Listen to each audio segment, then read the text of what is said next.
Share மார்க்கெட்ட பொறுத்த அளவுக்கு அது நமக்கு கூடுமா? கூடாதான்னு கேட்குறாங்க. ஷேர் மார்க்கெட்லயே பல வகை, பல விதங்கள் வச்சிருக்காங்க. ஒவ்வொருத்தரும் ஒரு வகையில ஷேர் மார்க்கெட்ன்னு சொல்றாங்க. நம்ம ஒரு ஒரு பிசினஸ பண்றாங்க. அது என்ன பிசினஸ்ன்னே தெரியாது. ஆனா 1000 பேர்ட்ட காசு வாங்குவாங்க. அவங்க ஒரு பிசினஸ்ல போட்டு, அதுல ஏதாவது சம்பாரிச்சு, நம்ம உங்களுக்கு மாசம் மாசம் ரூ. 10,000 குடுக்குறோம், ரூ. 5,000 குடுக்குறோம், ரூ. 50,000 குடுக்குறோம் அப்படின்னு சொல்லிட்டு காச வாங்குறத பொறுத்த அளவுக்கு லாபம் குடுக்குறாங்க. இஸ்லாத்தை பொறுத்த அளவுக்கு வியாபாரம் என்பது தெளிவுபடுத்தப்படணும். என்ன வியாபாரம் செய்றீங்க? அதோடைய லாபம் என்ன? நஷ்டம் என்ன? அதுல எதுல நீங்க இன்வெஸ்ட் பண்றீங்கன்னு உங்களுக்கு தெரியணும். எந்த தொழிலுக்கு நீங்க இன்வெஸ்ட் பண்றீங்கன்னு உங்களுக்கு தெரியுமா? ஷேர் மார்க்கெட்ன்னு தான் சொல்லுவான்.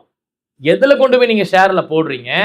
அந்தோடைய வருமானத்துடைய அந்த தொழிலுடைய வெளிப்படைத்தன்மை என்ன? அதுல வந்து நமக்கு லாபமா? நஷ்டமா? அதுல ஹலாலா? ஹராமா? எல்லாமே நமக்கு தெளிவுபடுத்தப்பட்டா தான் அந்த தொழிலுக்குள்ள இறங்கணும்.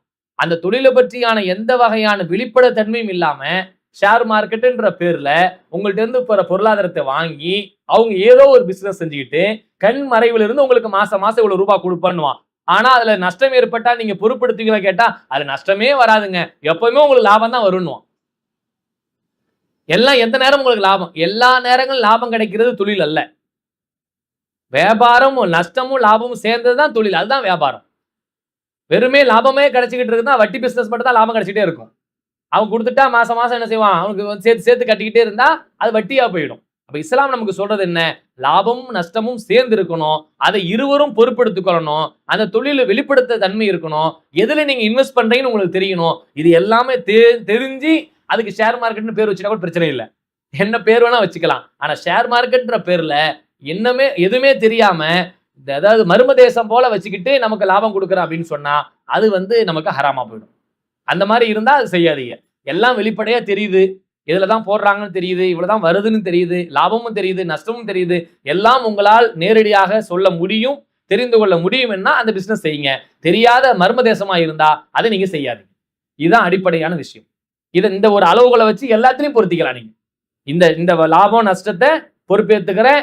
நீங்க செய்யற தொழில் உங்களுக்கு தெளிவுபடுத்தப்பட்ட, அதுல இருந்து வருகிற வருமானம் உங்களுக்கு தெளிவுபடுத்தப்பட்டுச்சுன்னு சொன்னா, நீங்க எந்த பிசினஸ் வேணா, எதுல வேணா இன்வெஸ்ட் பண்ணலாம். அது பிரச்சனை இல்ல. ஆனா இன்னைக்கு சில பேர் என்ன செய்றாங்கன்னா, காசு ஆசையின் காரணமா நீங்க காச குடுத்தா மாசம் மாசம் 10,000 உங்களுக்கு பேங்க்ல கிரெடிட் ஆயிடும் அப்படின்னு நெறைய பேர் வாங்கி 90% பேர் ஏமாந்தவங்க தான் மிச்சம். மாசம் ஒரு ரூ. 1,00,000 குடுத்துருங்கம்மா, ரூ. 2,00,000 குடுத்துருங்கம்மா, ரூ. 5,00,000 குடுத்துருங்க வாங்கிட்டு, மாசம் பொறந்தா உங்களுக்கு 10ஆம் தேதி ரூ. 15,000 கிரெடிட் ஆயிடும். ரூ. 1,00,000க்கு 15,000 எப்படிதான் குடுக்குறாங்கன்னு தெரியல. பிசினஸ் பண்ணா கூட அவ்வளவு சம்பாதிக்க முடியுமான்னு தெரியல. அவ்வளவு குடுத்துருவாங்க அப்படின்னு நம்பி என்ன செய்றாங்க, மாசம் மாசம் 10,000 வரும்னு எவ்வளவு முஸ்லிம் பெண்கள் இந்த திருவாரூர் பக்கம், தஞ்சாவூர் பக்கம், அந்த பக்கம்லாம் நெறைய பார்த்தீங்கன்னா, வெளிநாட்டுல இருந்து மக்கள் சம்பாரிச்சு அனுப்புறாங்களா, அக்கவுண்ட்ல வந்து விழுவுமா, நெறைய காசு சும்மா தானே கிடக்குது. நம்ம ஒரு பிசினஸ் பண்ணாலும் பொம்பளைங்க எல்லாம் சேர்ந்து, முஸ்லிம் பெண்கள்லாம் நெறைய சேர்ந்து ஏதோ ஒரு இடத்துல இன்வெஸ்ட் பண்ணியிருக்காங்க. அவன் மொத்தமா அபேஸ் பண்ணிட்டு ஓடிட்டான். மொத்தம் ஏமாத்தி பல கோடி ரூபாய் அள்ளிட்டு போயிட்டான்.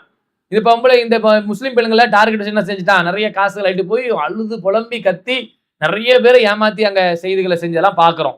அதனால இந்த மாதிரி கண்மறைவாக காசை கொடுத்துட்டு மாசம் மாசம் காசு கிடைக்கும் அப்படின்ற இந்த கண்மூடித்தனமான நம்பிக்கையின் அடிப்படையில் எந்த பொருளாதாரத்தையும் யார்ட்டையும் கொடுத்து ஏமாறாதீங்க. நல்லவர் தான், தெரிஞ்சவர் தான், இவர் ரொம்ப காலமா தௌஹீதுல இருக்கிறவர் தான், அந்த டைலாக்லாம் வேண்டாம். யார் எதுல இருந்தாலும் சரி, மனுஷன் தான்.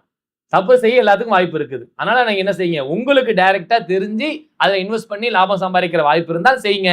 மொத்தமா குடுத்துட்டு நமக்கு மாசம் மாசம் கிரெடிட் ஆயிடும், உழைப்பில்லாம உயரலாம்னு நினைக்கிறனால ஏற்படுற விளைவு தான். அதனால இந்த மாதிரி விஷயங்களை பெரும்பாலும் தவிர்த்துக்கிட்டு நல்லது.